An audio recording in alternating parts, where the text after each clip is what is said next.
அஸ்ஸலாமு அலைக்கும் வரஹ்மத்துல்லாஹி தஆலா வபரகாத்துஹு. அஊது பில்லாஹி மினஷ் ஷைத்தானிர் ரஜீம். பிஸ்மில்லாஹிர் ரஹ்மானிர் ரஹீம்.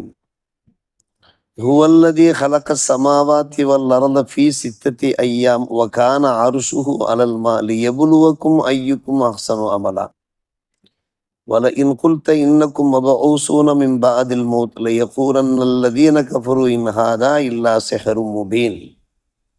ஆமன்னா பில்லாஹ் ஸதகல்லாஹு மௌலானல் அலியுல் அதீம். அந்த அல்லாஹுதான் வானங்களையும் பூமியையும் 6 நாட்களிலே படைத்தான். அப்போது அவனுடைய அரிஷ் நீரின் மீது நிறந்திருந்தது. உங்களில் யார் சிறந்த அமல் செய்யக்கூடியவர்கள் என்பதை சோதிப்பதற்காக அல்லாஹ் படைத்தான். நிச்சயமா நீங்கள் மரணத்திற்கு பின்னால் மறுபடியும் எழுப்பப்படுவீர்கள் என்று அவர்களை பார்த்து நீங்கள் சொன்னால், காபிர்கள் சொல்லுகிறார்கள், இது தெளிவான சூனியமாக இருக்கிறது, இது நடைபெறப் போவதில்லை என்று கூறுகிறார்கள். திட்டமிடப்பட்ட ஒரு காலம் வரை நாம் அவர்களை விட்டும் அதாபை தள்ளி போட்டால் இந்த அதாபை தடுத்தது எது என்று அவர்கள் இலக்காரமாக பேசுகிறார்கள். அறிந்து கொள்ளுங்கள், அல்லாஹ்வுடைய அதாபு வந்துவிட்டால் நிச்சயமாக அதை யாரும் திருப்ப முடியாது. எந்த அதாபை அவர்கள் பரிகாசமாக பேசிக் கொண்டிருந்தார்களோ அது நிச்சயமாக அவர்களை சூழ்ந்து கொள்ளும் என்று அல்லாஹ் ரப்புல் ஆலமீன் சூரா ஹூத் 11ஆம் அத்தியாயத்தின் 7ஆம் 8ஆம் வசனமாக பதிவு செய்திருக்கிறான். வல்ல அல்லாஹ் இந்த பூமியையும் வானத்தையும் படைப்பதற்கு முன்னாலேயே நீரை படைத்து விட்டான், தண்ணீரை படைத்து விட்டான், அரிசையும் படைத்து விட்டான். அந்த அரிஷ் நீரின் மீது சுமந்தவாறு இருந்தது என்று அல்லாஹ் சொல்லுகிறான். இந்த வையகத்தை அல்லாஹ் படைத்த நோக்கமே அல்லாஹ் நம்மை பரீட்சிப்பதற்காக வேண்டிதான். எப்படி பரீட்சிக்கிறான் என்று கேட்டால், எவ்வளவுக்கும் ஐயுக்கும் அஹ்ஸனு அமலா, உங்களில் யார் நல்ல அமல்கள் செய்கிறார், நல்ல காரியங்கள் செய்கிறார், நற்செயல்களிலே யார் ஈடுபடுகிறார் என்று அல்லாஹ் நம்மை சோதித்து கொண்டிருக்கிறான். அந்த சோதனையில வெற்றி பெற வேண்டியது, அந்த பரீட்சையில தேர வேண்டிய அவசியம் ஒவ்வொரு முஸ்லிமுக்கும் ஒவ்வொரு மனிதனுக்கும் இருக்கிறது. உமர் ரலியல்லாஹு தஆலா அவர்கள் அறிவிக்கிறார்கள், அறிவுள்ள ஒரு மனிதன் யார் என்று கேட்டால், நல்ல விஷயங்கள் என்னவோ அதை தேடி பார்த்து செய்வான், தீய விஷயங்கள் என்னவோ அதை தேடி பார்த்து அதிலிருந்து தவிர்ந்து கொள்வான் என்று எம் பெருமானார் ரசூலே கரீம் ஸல்லல்லாஹு அலைஹி வஸல்லம் அவர்கள் கூறியதாக உமர் ரலியல்லாஹு அவர்கள் அறிவிப்பு செய்கிறார்.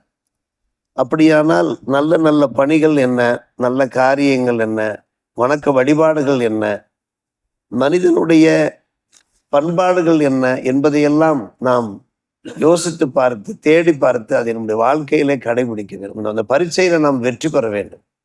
அது அல்லாஹ் இங்கே நமக்கு பேசுகிறான். நிச்சயமாக மறுமை உண்டு, நாம் நம்பியிருக்கிறோம். மறுமையில நாம் எழுப்பப்படுவது பற்றி யௌமுல் பாஸ் என்று அரபியிலே குறிப்பிடப்படுகிறது. அன்றைய காலகட்டத்திலே காபிர் மக்களை பார்த்து, நிச்சயமாக மரணம் என்று ஒன்று இருக்கிறது என்பது உங்களுக்கு தெரியும், மரணத்திற்கு பின்னாலே நீங்கள் எழுப்பப்படுவீர்கள் என்று சொன்னால் அவர்கள் பேசுகிறார்கள், இதெல்லாம் தெளிவான ஒரு சூனியம் என்று சொல்கிறார்கள். நீங்கள் எங்களை சூனியம் செய்ய பார்க்கிறீர்களா? அதெல்லாம் ஒன்றும் நடக்காது, மறுமை என்றெல்லாம் ஒன்றும் கிடையாது என்று அவர்கள் பரிகாசமாக கேலி கிண்டலாக பேசுகிறார். மறுமை நாளை பற்றி பேசினால் அது அவர்களுக்கு சாதாரணமாக தெரிகிறது, ஒரு நையாண்டியாக தெரிகிறது. அல்லாஹ் அடுத்த 8ஆம் வசனத்தில் கூறுகிற போது ஒரு குறிப்பிட்ட கால தவணை வைத்திருக்கிறான், உம்மத்த மௌதூதா. அந்த உம்மத்த மௌதூதா என்றாலே எண்ணப்பட்ட அல்லது திட்டமிடப்பட்ட காலகட்டம் என்பது பொருளாகும். அந்த காலகட்டம் வரை நாம் அவர்களுக்கு அதாபை தள்ளி போடுகிறோம். அப்படி தள்ளி போட்டால் என்ன செய்யறோம்? அதாபு வரும் என்று கூறுகிறீர்களே, அந்த அதாபு வராமல் அதாபை தடுத்தது எது என்று அவர்கள் பேசுகிறார்.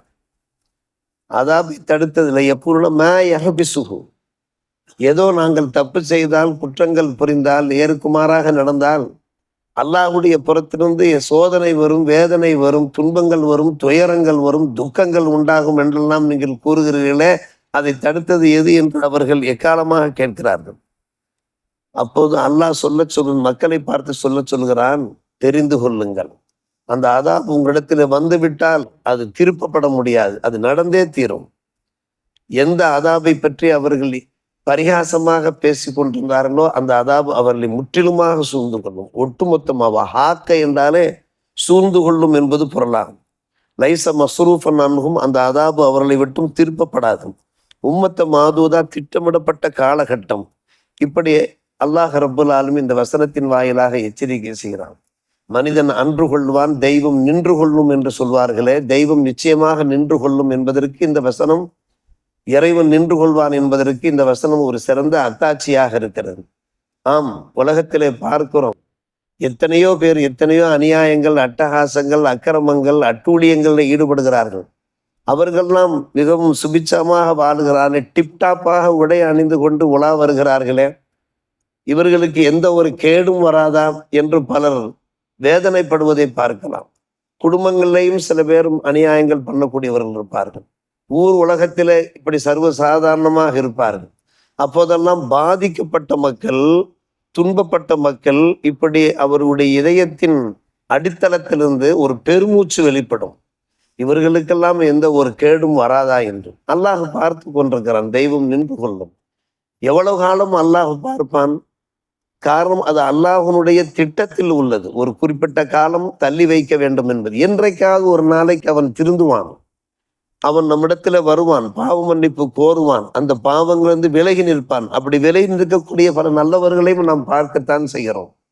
ஒரு குறிப்பிட்ட காலம் அவர்கள் தப்பு தாண்டவங்களை ஈடுபட்டு திடீரென்று அல்லாஹ்வுடைய புறத்திலிருந்து ஹிதாயத்து கிடைத்து நல்ல சிந்தனைகள் ஏற்பட்டு பள்ளிவாசலோடு தொடர்புக்கு வரக்கூடியவர்கள் எத்தனையோ நல்லவர்கள் இருக்கத்தான் செய்கிறார்கள்.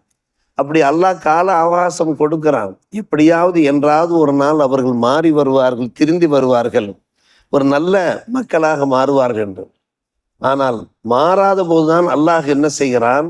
ஒரு பெரும் அதாபை இறக்கி வைக்கிறான். அல்லாஹுடைய புறத்திலிருந்து அதாபு வந்து விட்டால் அந்த அதாபை ஒன்றுமே செய்ய முடியாது என்று அல்லாஹ் இங்கே ஆணையிட்டு அறுதியிட்டு உறுதியாக சொல்கிறான். இதை உலகத்திலே நாம் பார்க்கிறோம். அருமை சகோதரர்களே, பெரியவர்களே, ரஷ்யாவிலே வெள்ளப்பெருக்கு ஏற்படுகிறது, ஆங்காங்கே பூகம்பங்கள் ஏற்படுகின்றன, கொரோனா வைரசுகள் எல்லா பக்கமும் பரவி நின்றன. நமது நாட்டிலே மிகப்பெரிய விமான விபத்துக்கள் ஏற்பட்டவாறு இருக்கிறது. ஆங்காங்கே சில சம்பவங்கள், அந்த சம்பவங்கள் ஏற்படுகிற போது ஒட்டுமொத்தமாக ஒரு சமுதாயம் அழிக்கப்படுகிறார்கள், ஒரு பெரும் கூட்டம் அழிக்கப்படுகிறார்கள் என்றால் இதெல்லாம் நமக்கு ஒரு பாடமாக இருக்கிறது. இந்த வசனத்தின் வெளிப்பாடாக இருக்கிறது. தீயர்களோடு நல்லவர்களும் பாதிக்கின்ற ஒரு சூழ்நிலை அங்கே ஏற்படுவதை நாம் பார்க்கிறோம். அல்லாஹ்வுடைய அதாப் மட்டும் வந்துவிட்டால் அந்த அதாப் இருக்கிறதே ஒரு ஊரையே தாக்கும், ஒரு நாட்டையே தாக்கும், ஒரு சமுதாயத்தை அழித்து விடும் என்று அல்லாஹ் இங்கே எச்சரிக்கை செய்கிறார். என்னுடைய அதாப் மட்டும் வந்துவிட்டால் அந்த அதாபை திருப்பப்படக்கூடிய யாரும் அதை திருப்ப முடியாது, ஒட்டுமொத்தமாக எல்லோரையும் சூழ்ந்து கொள்ளும். எனவேதான் தெய்வம் நின்று கொள்ளும் என்று நாம் கூறுகிறோம். இது எல்லோருக்கும் ஒரு எச்சரிக்கை மணியாக இருக்கிறது. இந்த வசனம் இருக்கிறதே ஒரு எச்சரிக்கை மணி. நீங்கள் ஏதாவது தப்பு தவறுகளில் குற்றம் குறைகளில் நீங்கள் ஈடுபட்டீர்கள் என்றால் உங்களுக்கே தெரியும், இது நாம் செய்வது தவறு, நாம் செல்லுகிற பாதை சரியான பாதை கிடையாது, இது மனிதாபிமானத்திற்கு புறம்பான ஒரு பாதை, சரியத்திற்கு ஒரு எதிரான பாதை என்பது நம் பலருக்கு தெரியும். தெரிந்தும் அந்த செயல்களில் தொடர்ந்து நாம் ஈடுபட்டு விடக்கூடாது. எவ்வளவு சீக்கிரமாக திரும்ப முடியுமோ திரும்பி, அல்லாஹ் இந்த உலகத்தை ஒரு பரீட்சை உலகமாக வைத்திருக்கிறார். இந்த பூமியை நாம் நல்ல செயல்கள் செய்யக்கூடியவர்கள் யார் என்று அல்லாஹ் சோதித்து கொண்டிருக்கிறானே, அந்த பரீட்சையில வெற்றி பெற முயற்சிக்க வேண்டும் என்பதுதான் இந்த வசனத்தின் விளக்கம். எனவே யார் யார் என்னென்ன பாவங்களில் ஈடுபட்டிருக்கிறார்களோ அல்லாஹ் பாதுகாக்க வேண்டும். அந்த பாவங்களிலிருந்து விடுபட்டு அல்லாஹ் பக்கம் நெருங்கி நல்லவர்களாக வாழ்ந்து நல்லவர்களாக இந்த உலகிலிருந்து விடைபெற வேண்டும் என்பதுதான் இந்த வசனத்தினுடைய ஒரு போதனையாக இருக்கிறது. போதனை நம்முடைய வாழ்க்கையிலே கடைபிடிப்போம். அல்லாஹ் நல்லோர் புரிவானாக. வாஹிர் தாவானா அல்ஹம்துலில்லாஹி ரப்பில் ஆலமீன்.